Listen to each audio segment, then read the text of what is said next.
बिस्मिल्लाहिर्रहमानिर्रहीम। आज के मेरी वीडियो बनाने का मकसद ये है कि ये जो रोडों पे जो हादसे हो रहे हैं, जिनका कोई पुरसाने हाल नहीं है। अभी बफर जोन में जो लड़का मरा है, उसके घर में कौन था? बेवा माँ। अब उसकी बीवी बेवा हो गई, 2 बच्चे।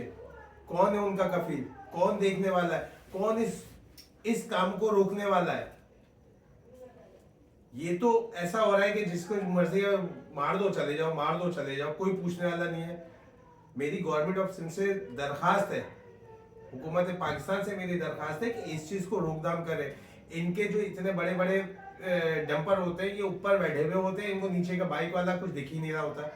तो इनके डैश कैम लगाया जाए, ताकि उससे आपके आगे पीछे की रिकॉर्डिंग हो रही होती है।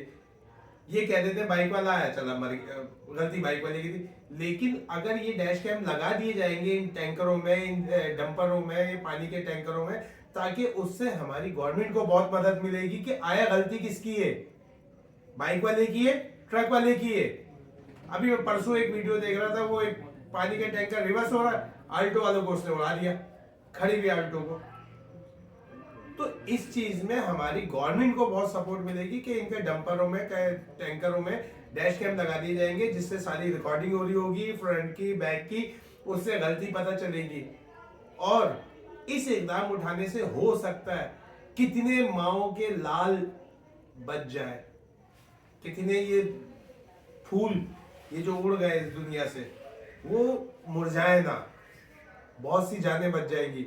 मेरी हुकूमत सिंध से दरखास्त है कि इस चीज पे रोकथाम करें। इन ट्रक डंपर माफिया, पानी के टैंकर, इनकी देखभाल करें, इनको ये डैश कैम लगा के दिए जाए, ठीक है। और वरना फिर ये होगा, जब ज्यादा होंगे तो फिर आपको पता है कराची का हाल क्या होता है। इन चीजों से, इन बदमजगियों से बचा जाए और कराची को लवारिस ना छोड़ा जाए। कराची लवारिस नहीं है। शुक्रिया।